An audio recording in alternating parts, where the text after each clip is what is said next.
Hey everyone, we have had our first test. We looked at the physical world, the earth.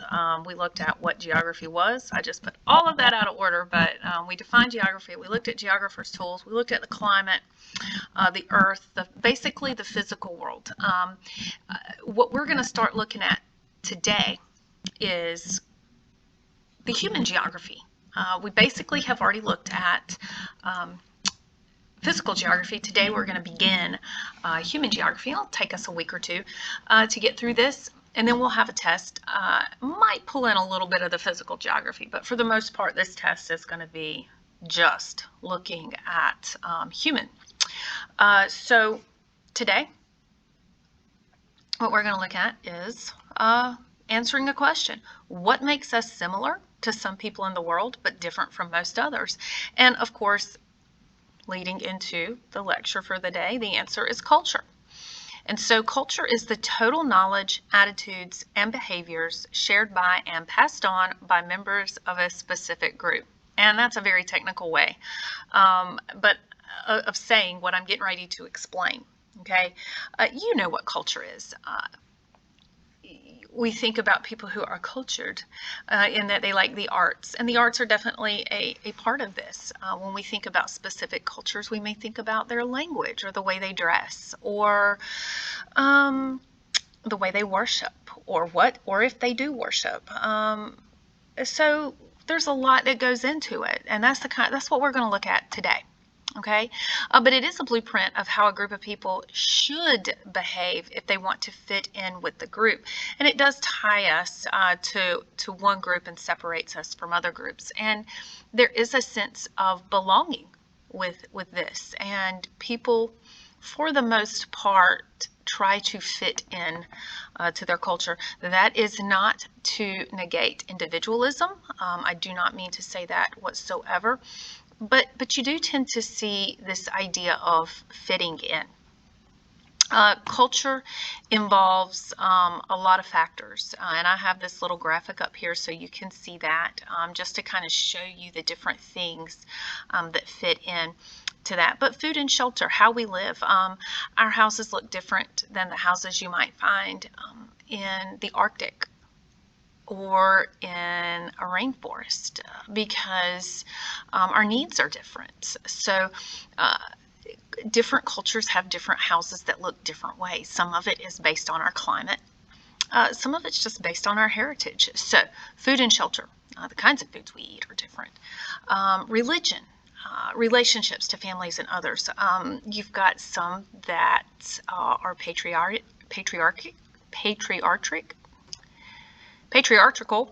I did still not say that right, and others that are matrilineal. So the mother becomes the focal point. So it depends on, again, your culture. Our language is extremely important, how we're educated, the kind of education we receive, our security and protection, political and social organization, and creative expression. Now, we're not going to look at all of these, but I'm just going to look at a few big ones today, okay? A group that shares a geographic region, a sense of identity, and a culture is called a society. Okay, so we look at the society itself. And within that society, you have different ethnic groups sometimes. And this refers to a specific group that shares a language, customs, and a common heritage. Within the United States, we have a lot of different ethnic groups. We tend to, not always, this is not always the case. I guess I'm thinking more along the sense within the United States, we tend to think of ethnicity as more dealing with minority groups. But in all countries, that is not the same. It is not necessarily that same group.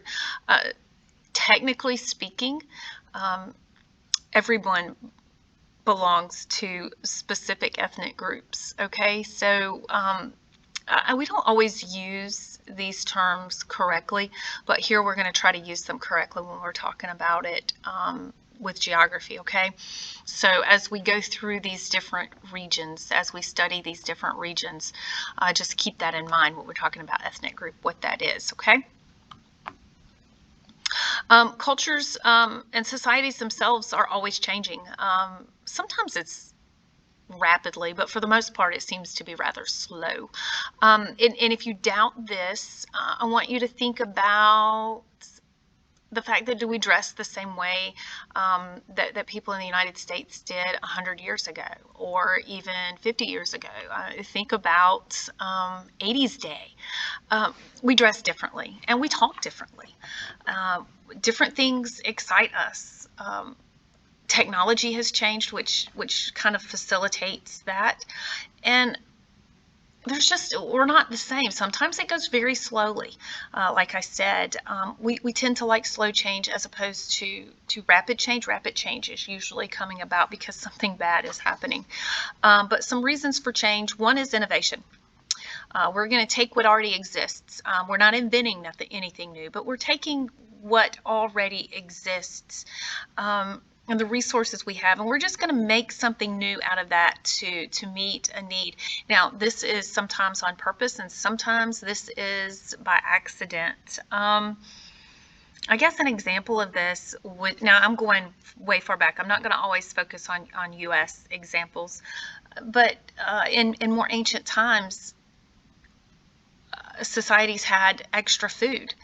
Well, how are we going to store this food? And so they began to create reed baskets. Well, why reeds? Because they're living on rivers, and part of the river ecosystem is the growth of reeds. And so you take these reeds and you make these baskets.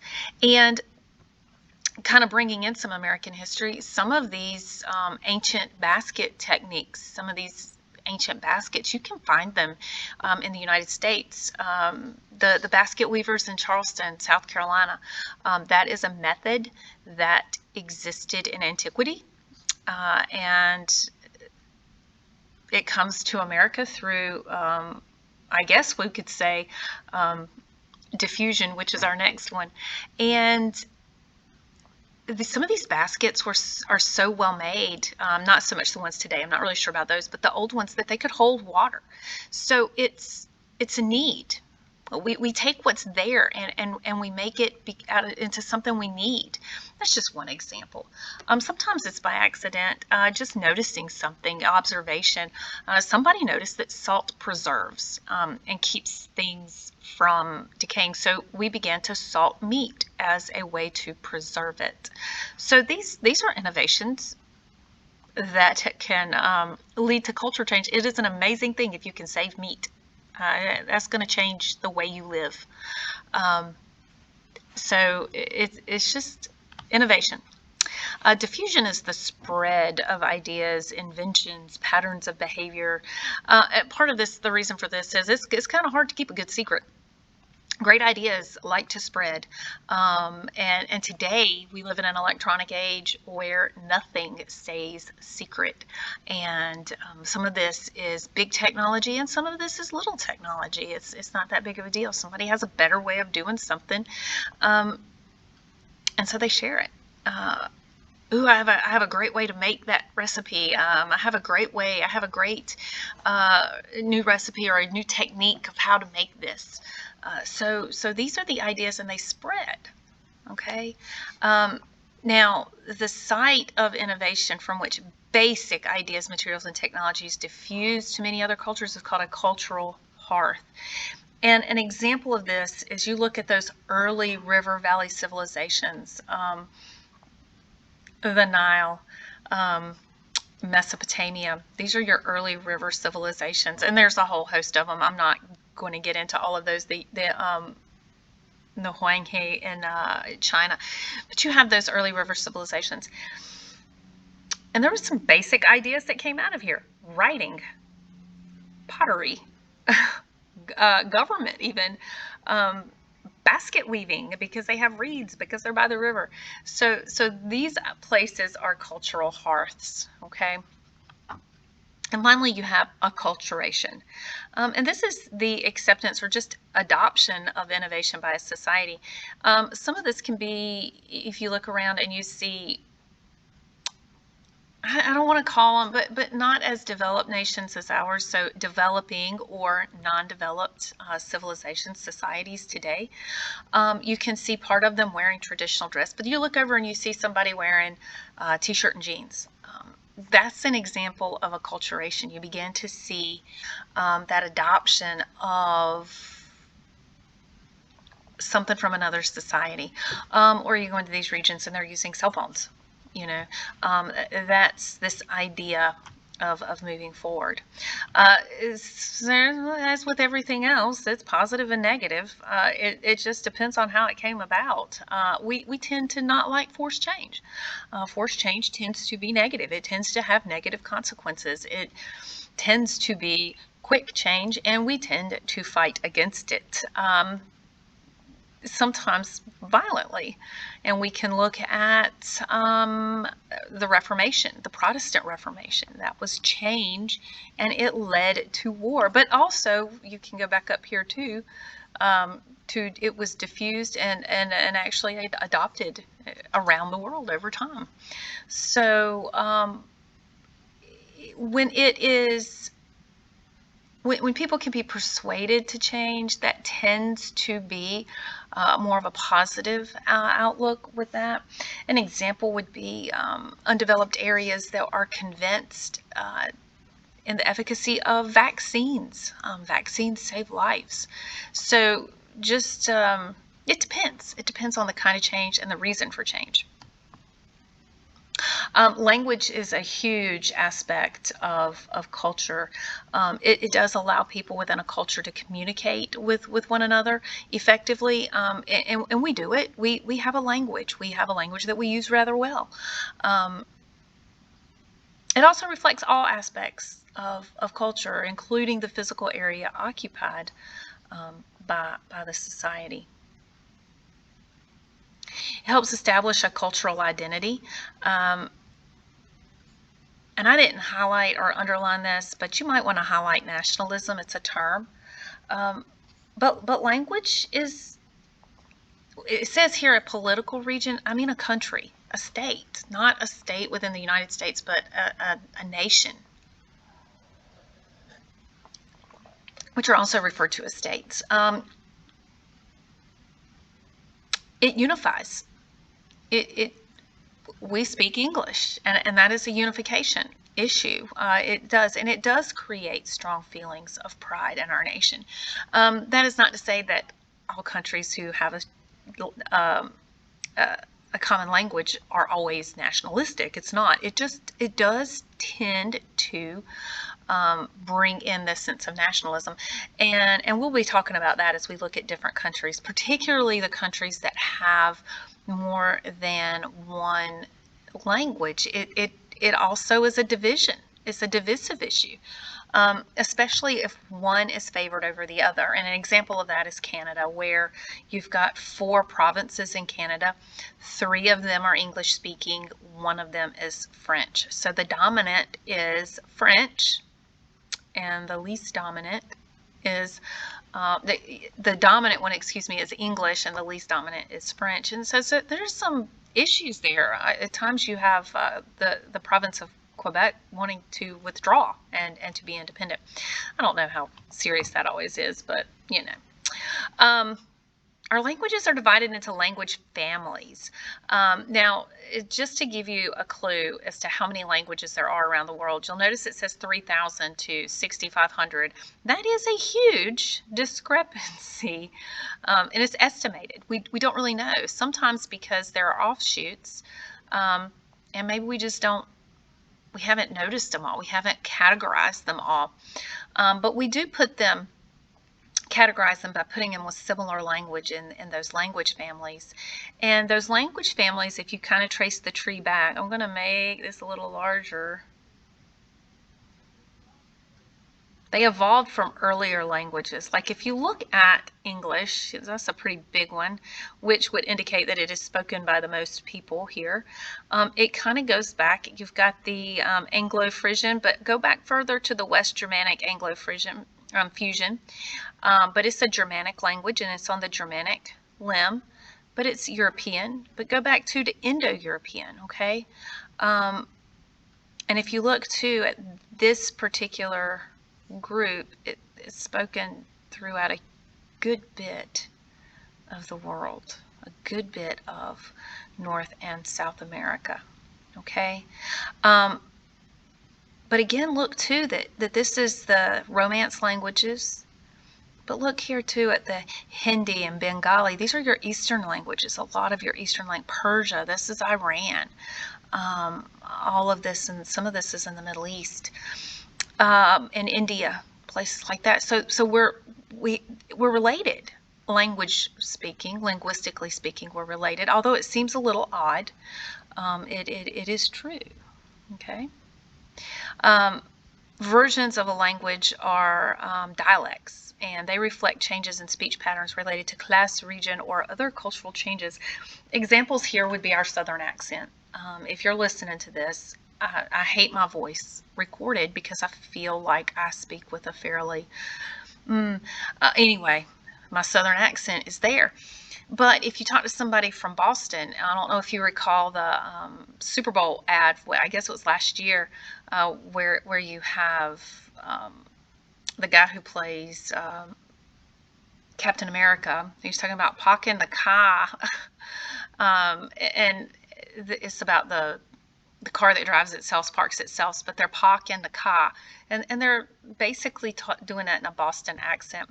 But you can also have street slang as an example of a dialect, which seems odd, but there you are anyway. Languages, like culture, changes, and it can be diffused or changed in several different ways. One is a blending of languages. I've given two examples here. One is Louisiana. And we have Louisiana Creole today, which is a blended language of French, African, and North American peoples. English itself, the English that we speak in the United States, is different than the English spoken in Britain. Not that we can't understand each other, definitely we can, but we use different words. And there is a hilarious, to me, it's hilarious YouTube channel, Lost in the Pond, where this guy moved to America, this British guy moved to America, and he talks sometimes about these words that we use differently, and or not at all. One place uses it, not the other. We have a blended language. We have a strong influence of French, Dutch, Spanish, within African. A lot of African words within our language that they don't have. That, again, that's not to say they can't understand us. It's just to say that we have blended our language with other blends. But Louisiana Creole is an example. Some languages, are invented, and one example is Swahili. Swahili was a trading language. You have a Swahili empire. It's a trading empire, and they have some major cities along the east coast of Africa. One of those was Mogadishu. Mombasa is another. Some of those are mentioned in the news and things today. But they traded with Arabia. They are along that route of Arabic traders, and so to make themselves understood, they create the Swahili language. And it was the Bantu-speaking tribes on the East Coast, along with the Arabic. So it has a lot of Arabic and Persian influences in it because they were all a part of that Silk Road. Language also changes because of migration. As people move, they bring with them their language, and sometimes it takes hold of a region. You think again about the United States. The original occupants here did not speak English. They spoke a number of indigenous languages because it was the Native Americans. We speak English here today because the English settled here, and again the French in Quebec. You speak Spanish in Mexico because the Spain settled there, and so really it depends. Australia speaks English. Large parts of Africa speak a lot of different languages. South Africa speaks English, but you can go up to the northern part of Africa, and you've got a lot of French speakers. So again, it really depends, but migration has a lot to do with what language you speak in what areas. And I left something out. I also want to look at religion. Religion is a very important part of our culture. And it consists of the belief in a supernatural power or powers that are regarded as the creators and maintainers of the universe. And they really do help to establish beliefs and values that define how people worship the divine being or forces and how they behave toward each other. And I guess I should probably point that part out, how they behave toward each other. This has a lot to do with our values, our social values, our cultural values. And if you go back to the front and culture part of the what we talked about, that it was the blueprint of how we operate within a group. And religion has a lot to do with that. These are a lot of times are where our values come from as a society. And traditionally, we categorize them into three types. Monotheistic, which is the belief in one God. Polytheistic is the belief in many gods. And animistic is a traditional belief, often with a belief in divine forces of nature. Here we can see these, and this is not one we usually talk about, animistic. It's not. These are more, again, it says traditional, think tribal in some cases. But Japan, Central Africa, Oceania, Native Americans, both North and South America, tend to have more animistic beliefs. And believe it or not, if you go back into a lot of your ancient religions in Europe, think about the Greeks and the Romans, Zeus, you think Percy Jackson, Perseus, was Zeus, Neptune, Poseidon, themes like that. Go up to Viking with the Norse gods, the Norse pantheon. So most of your ancient societies had some sort of pantheon and were in some ways animistic. But religion spreads through diffusion and through converts. Christianity, Islam, and Buddhism actively seek to convert people. We can look at this as proselytizing, going out spreading the word, gathering converts, persuading those to convert to your particular religion. But not all do. Judaism and Hinduism do not seek out converts. Okay. We do have 5 major religions, and if you look at this map, the one on, if you're just using the other, if you're just looking at the PowerPoint, it doesn't do a great job, but you can see the diffusion of and the spread of different religions, and sometimes not great a spread. You've got Hinduism is pretty much just here, but I will say this: Buddhism is an offshoot of Hinduism, and so if you look at it like that, you can see more. This is not every religion. There are many others. There are many other subgroups within this, things like Taoism. But you can look here too at Judaism. Look how tiny that is. This is just in a couple of different little places. It's tiny compared. It's it's the smallest religion, world religion. Okay, and here's your tribal, your animistic. So you have those. Okay. But Judaism, Christianity, Islam, Hinduism, and Buddhism are those 5 major religions. Okay.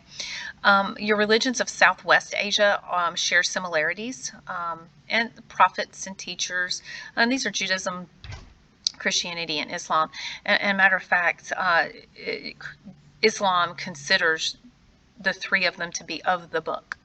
So they do share some similarities. They are not the same, and I'm not trying to say they are the same, just in that they share some similarities. All 3 have some of the same prophets, Abraham, Moses. So there are similarities.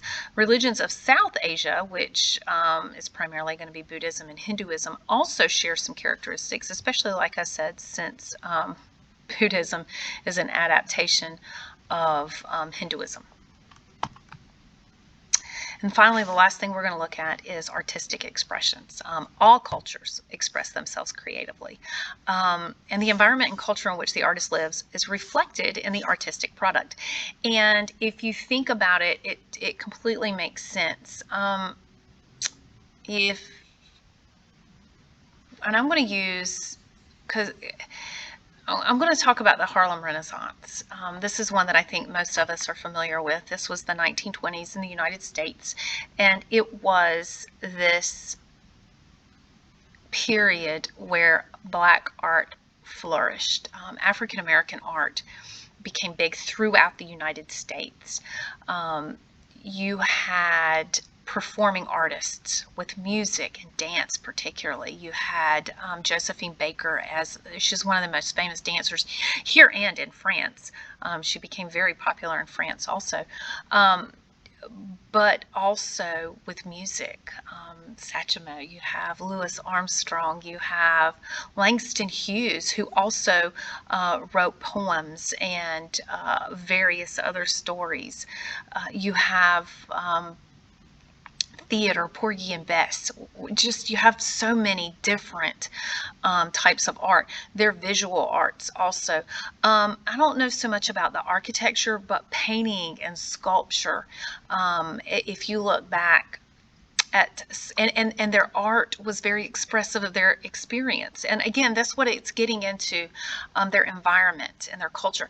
And you can see a lot of references to the movement north, because you have the Great Migration from the south to the north of African Americans, but also their shared history of slavery within the United States, or of their history of segregation and of discrimination. And so you can see that, but you also see this hope in a lot of it.